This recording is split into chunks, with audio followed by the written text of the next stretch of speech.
पाकिस्तानी पूरी दुनिया में काम करने जाते हैं। पूरी दुनिया ही आजकल जिसे हम एक वर्ड बोलते थे ना, ग्लोबल विलेज है। पूरी दुनिया एक ग्लोबल विलेज है। क्वेश्चन ये है कि ये पाकिस्तानी जो शहरी यूरोप, अमेरिका, कनाडा में जाते हैं, ये क्यों दहशतगर्द जमातों का हिस्सा बनते हैं। एक पाकिस्तानी जो है उसको अमेरिका के अंदर पकड़ा गया है और कनाडा के अंदर पकड़ा गया है, जो कि न्यूयॉर्क के अंदर एक दहशतगर्दी का वाक़या करने जा रहा था। इस शख्स का नाम है मोहम्मद शाहज़ेब ख़ान। 20 साल उसकी उम्र है, जस्ट 20 ईयर्स। उसको कनाडा के ने पकड़ा है क्योंकि वो अक्रॉस जाना चाहता था, न्यूयॉर्क जाना चाहता था और वहाँ पे जाके जो ज्यूइश कम्युनिटी है उस पर हमला करना चाहता था। अब सवाल ये पैदा होता है, एक पाकिस्तानी नेशनल है, टोरंटो के अंदर रह रहा है, ठीक है जी। जो उसको ऊपर जो चार्ज है वो राइफल असॉल्ट का है। वो 7 अक्टूबर हमास का बदला लेना चाहता है। मुझे एक चीज़ समझा दें, पाकिस्तानियों को क्या प्रॉब्लम है? क्या जो फ़लस्तीन के अंदर हो रहा है वो पाकिस्तानियों की ज़िम्मेदारी है? जो दुनिया के अंदर जो कुछ हो रहा है वो पाकिस्तान की ज़िम्मेदारी है? अगर आपको ये बड़ा शौक़ है तो आप पाकिस्तान की आइडेंटिटी हटा दें। अब अमेरिका के अंदर FBI ने in coordination with the royal Canadian जो माउंटेड पुलिस है उसके साथ मिलके, आपको पता है कनाडा, अमेरिकन और बरतानिया, इन सब की जो आपस में इंटेलिजेंस शेयरिंग बहुत ज़्यादा है, ठीक है जी।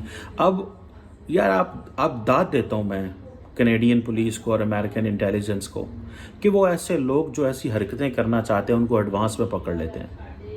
मैं कहता हूँ दाद है इन लोगों को। 9/11 के बाद इन्होंने अपने मुल्कों के अंदर कभी किसी दहशतगर्द को इस तरह कोई कार्रवाई नहीं करने दी। बहुत सारे मुसलमान गए हैं और ज़्यादातर पाकिस्तानियों को ये कीड़ा होता है कि सरकारी खर्च पर PhD करते हुए बैरून मुल्क जाने वाले 99 स्कॉलर्स ही गायब हो गए। ये तमाम इंटरनेशनल मीडिया पे और पाकिस्तान के मीडिया पर भी ये चल रही है और इंडियन मीडिया पर भी ये खबर चल रही है। और ख़बर ये है कि एक पाकिस्तानी नेशनल को कनाडा से गिरफ्तार किया गया है। इससे पहले भी एक खबर ये आई थी कि एक पाकिस्तानी बंदा जो कि पकड़ा गया है, जो एक ऐसा प्लान कर रहा था कि उसने अमेरिका में कोई दहशतगर्दी करनी थी। मैं इस चीज़ समझने से कासर हूँ कि भैया तुम्हारा क्या प्रॉब्लम है ज्यूज़ के साथ, तुम्हारा क्या प्रॉब्लम है अमेरिकन के साथ। तुम अगर किसी के बच्चे हो, तुम अगर किसी के बेटे हो, तुम अगर कुछ करना चाहते हो, तुम्हारे दिमाग में कोई ऐसा कीड़ा मौजूद है तो तुम उसके लीगल पॉलिटिकल अपनी ओपिनियन शेयर करके अपनी बात कर लो। जब दुनिया के अंदर आपको ये आपकी ओपिनियन देने का हक है। पूरे अमेरिका के अंदर यूनिवर्सिटियों में तालिब इल्मों ने एहतजाज किया है। यूनिवर्सिटियों के अंदर भाई हार्वर्ड, कैम्ब्रिज, आईवी लीग के अंदर एहतजाज हुए हैं। तो आपको क्या प्रॉब्लम है? आप भी एहतजाज करें, आप अपनी आवाज़ बुलंद करें जो आपको आवाज़ बुलंद करनी है।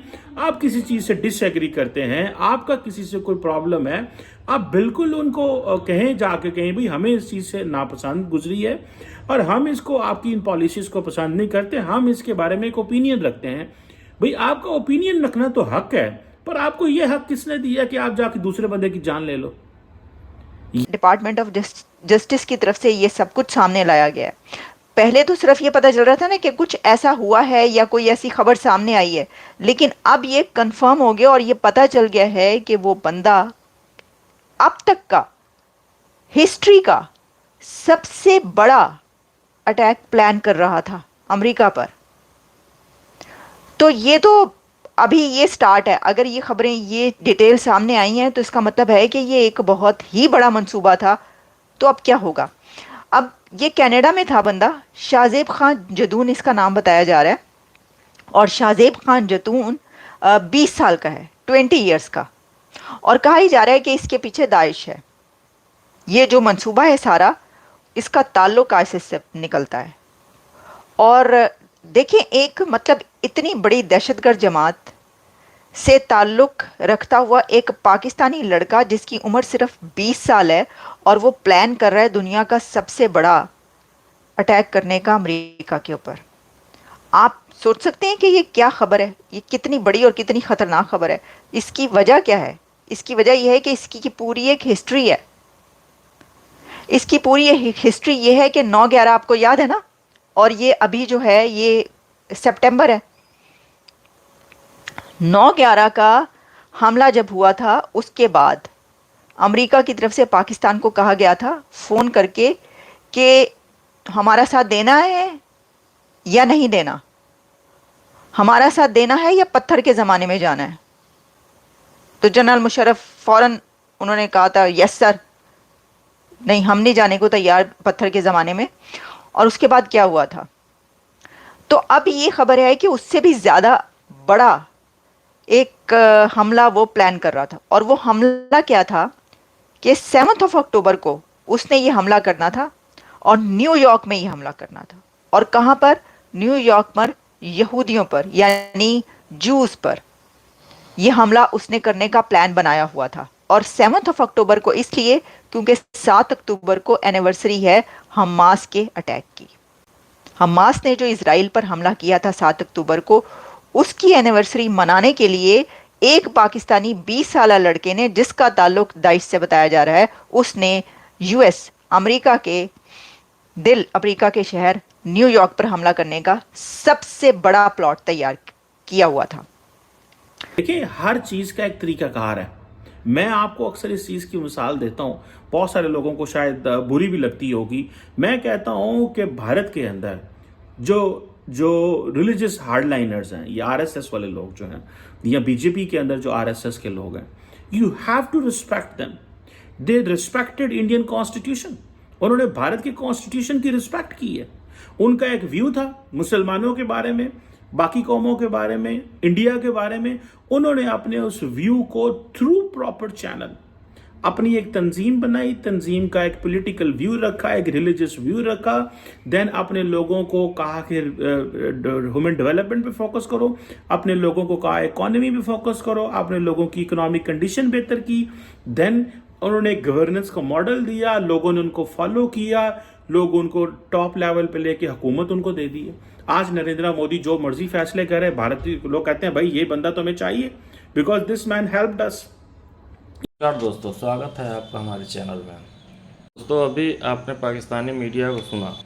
दोस्तों, एक पाकिस्तानी नागरिक जो कि कनाडा में रहता था, अब तक का इतिहास का सबसे बड़ा हमला प्लान करते हुए पकड़ा गया। ये हमला वो अमेरिका के दिल न्यूयॉर्क सिटी में 7 अक्टूबर को करना चाहता था।